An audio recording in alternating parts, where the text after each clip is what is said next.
How useful are face masks during the corona crisis? Experts can't really agree on this. Should we wear them? And if so, who should wear them? Do they protect me or the other person?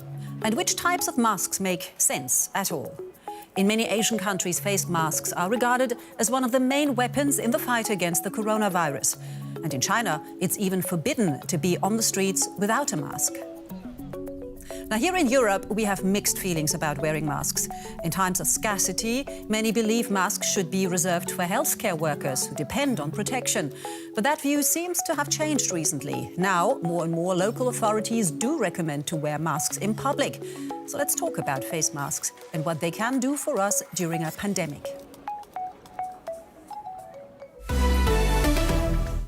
Is wearing a face mask useful during the coronavirus crisis, or is it all just nonsense? Opinions are divided. But there seems to be growing consensus that we can't stay in permanent crisis mode. But how do we end the lockdown without risking a rise in new cases and consequently a higher death toll? Could compulsory face mask policies be the answer? Well, in a moment, we'll talk to an expert from the WHO. But first, this report. Not all respirator masks are created equal. We can generally distinguish between three main types. So-called filtering facepiece, or FFP masks, fit snugly around the nose, mouth, and chin and filter out the tiniest airborne particles. The most effective type lets no viruses in or out. An exhalation valve makes breathing easier but increases the risk of viruses escaping. So an unvalved FFP mask protects both the wearer and the person they encounter. With a valve, it only reliably protects the wearer. FFP masks are in short supply worldwide, so they should be mainly reserved for medical personnel. A mask that's often seen nowadays is this simple protective facepiece for the mouth and nose. Known as a surgical mask, it consists of several layers of paper or non-woven fabric with a thin wire to make it fit over the nose. When the wearer coughs or sneezes, the surgical mask blocks the large droplets. But on inhalation, air also flows in over the sides. That means it mainly protects others from infection rather than the wearer. Once the mask is wet from breathing after 8 hours wearing time at the most, it has to be discarded. In the COVID-19 crisis, professionally manufactured masks are in short supply. That's led to a flourishing cottage industry in DIY masks. Whether using handkerchiefs, t-shirts, or vacuum cleaner bags, people all around the world are revving up their sewing machines. A textile mask functions rather like a protective mask made of paper, but generally has a poor seal and blocks only a third of the droplets that a surgical mask does, according to a study. However, a cloth mask can be washed and reused. The most important thing is, no matter which mask you wear, it can only be effective if used with hygiene measures, like thorough hand washing and keeping a safe distance from others. And still, some people say any mask is better than none. Others, however, warn that masks give people a false sense of security. For more, I'm joined now by Professor Ben Cowling at the University of Hong Kong. His research there focuses on respiratory virus transmission and the impact of control measures. And Professor Cowling is also a co-director of the WHO Collaborating Center for Infectious Disease, Epidemiology and Control at the HKU School of Public Health. Good to have you with us. So please, there are still a lot of mask critics out there, and they say that there's simply not enough evidence that wearing masks could actually stop or at least reduce the spread of the virus. You, however, were involved in a study that was published just last week. Tell us a bit about that. Sure. So the study that we did last week was a very careful experimental study in a laboratory of how much virus comes out of the mouths of people with influenza or common cold infections, including common cold coronavirus. And we found a lot of virus in the exhaled breath, not only in the large droplets, but also in the small particle aerosols. And the second part of the study, we looked at how well face masks blocked that virus from getting into the environment. We captured all of the exhaled breath that these patients were breathing out, and we found substantial reductions in the virus that was able to get into the environment when those patients wore surgical face masks, including influenza and including human coronavirus. Well, that sounds to me like the study says that we should wear face masks, and perhaps it should even be mandatory. What do you say? I think we need to be careful not to think that face masks are a magic weapon against COVID. We know the best things that we can do in the community is stay at home, stay away from other people, because that's what will definitely stop transmission. But then if we do need to go out, I think it might be better if people were wearing a mask than if they weren't. But you mentioned at the beginning the supply limitations is one of the big challenges to that kind of policy. All right, just one more question about this discussion around whether or not we should wear face masks, because it's also linked to fears that SARS-CoV-2 could be airborne. What do we know about that? We don't know. I think the jury's still out. In the clip that you just played now, you mentioned that face masks block the large droplets from coming out of someone who's infected, but for the other person who's wearing them, some of the air comes in the sides. Actually, in both cases, the air will come in the sides and leak, but they can still protect against droplets. What we found in our study was that actually surgical masks could block many of the aerosol particles as well. So even if SARS-CoV-2 is airborne, a surgical mask could still provide some benefit. Obviously, not as much as it would against the large respiratory droplets, but it could still provide some benefit. Right, and as you mentioned earlier, surgical mask, or any kind of mask really, they're in short supply right now. A lot of people are turning to DIY masks. What kind of mask makes sense in your view for the general public? Well, I think any mask is better than no mask, but we know that materials that are a bit thicker probably have better filtration performance. So a cotton mask, a cloth mask is probably better than a scarf. But we actually don't know that much. There haven't been that many studies on the different choices, and I think that's now one of the priorities. Now, you already mentioned that a mask can't replace measures like social distancing or washing your hands. But there's a lot of discussion now in Europe about an exit strategy from the lockdown.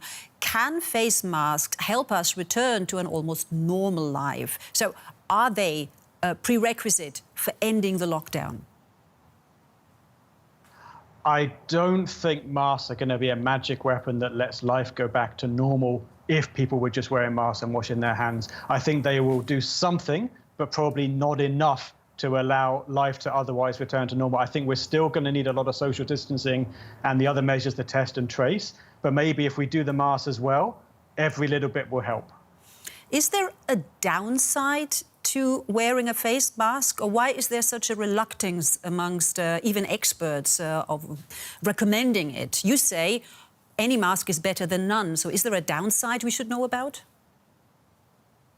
Yeah, some experts have been saying that perhaps people could choose between staying at home or going out, and it's better to stay at home. Everybody agrees that. But then if there was a mask available, maybe that person would go out with a mask instead of staying at home with no mask. And actually, it's better to stay at home.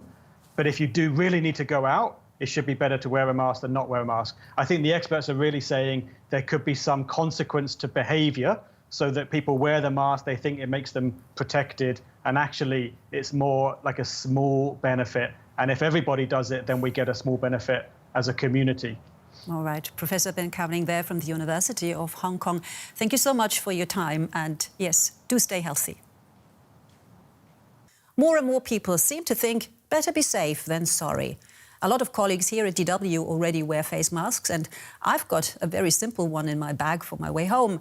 But be sure to wear them properly. If you find yourself in a situation where wearing a mask is recommended, there are some important rules to follow. First, masks are only effective if they are used in combination with a good hand hygiene.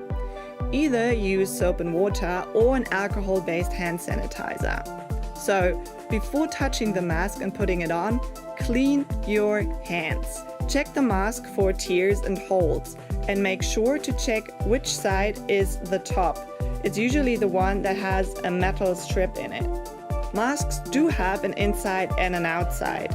The inside is usually the lighter colored one. Once you've figured that out, it's time to fit the mask on your face. Pinch the metal strip so it molds to the shape of your nose. Then cover your nose, mouth, and chin. Make sure there are no gaps between your face and the mask. When you're wearing a mask, don't touch it. And don't pull it up and down while wearing it. If you do touch it accidentally, wash your hands. The same goes for taking off the mask. Pull the elastic straps from behind your ears and don't touch the front of the mask and keep it away from your face. Discard the mask immediately in a closed bin and again, wash your hands. Masks like the one that I was just wearing should not be reused. Replace them as soon as they start to get damp. If you use a self-made mask from textile, those need to be washed at least 60 degrees after every use. So, stay safe and remember, the best way to protect yourself and others from the coronavirus is by being physically distant and keeping your hands clean. Face masks, lockdown, and of course the constant fear of catching the virus. Many of us look for a way out of this nightmare by following conspiracy theories that explain what really happens, or by discovering old health myths that promise to keep us safe. Beware the bearers of false gifts. Better listen to DW's Derek Williams. Time for your questions. Is the virus killed by cold weather and snow? Don't forget that to the best of our knowledge, this virus appeared in Wuhan in China last winter. It was first reported on December 31st to the WHO. That's a day when temperatures in the city were just a few degrees above freezing. Much of the current pandemic has occurred in the northern hemisphere in winter, so there's no reason to believe that cold weather kills SARS-CoV-2. Like influenza and other coronaviruses, it seems to transmit quite well when temperatures are low, possibly because that's when people are spending lots of time together indoors. Can you kill the virus by spraying alcohol or chlorine on your body? Okay, this is a really bad idea. The only place on your body where you should use alcohol-based sanitizers is on your hands, because they are what transmits the virus to your face. That's how it enters your body, through the membranes in your nose or mouth, or also your eyes. And when using hand sanitizers, you should pay close attention to recommendations about how frequently they can be used without causing damage to your skin. Don't ever spray a sanitizer or chemical on your body or your face. You'll do no good, and you'll possibly do a lot of harm. Is there a connection between COVID-19 and 5G networks? You're referring to the conspiracy theory currently making the rounds on a lot of social media platforms that the spread of the virus is somehow linked to the spread of 5G technology. Now, this was a brand new myth for me, and at first I couldn't believe it was serious because the idea is so patently absurd. But apparently, people are taking it seriously enough to go out and set fire to mobile communications masts. Folks, let's get something straight. This disease is caused by a virus, not radio waves. Let me repeat that. It's caused by a virus, not by radio waves. Every national and international health body on the planet agrees on that. So, if you're somehow involved in spreading this idea, please stop. And especially stop if you're one of the ones trying to burn down telecommunications infrastructure. Emergency service personnel have much more important things to deal with at the moment. Derek Williams there, setting the record straight. And he'll be back tomorrow, Good Friday, to answer your questions.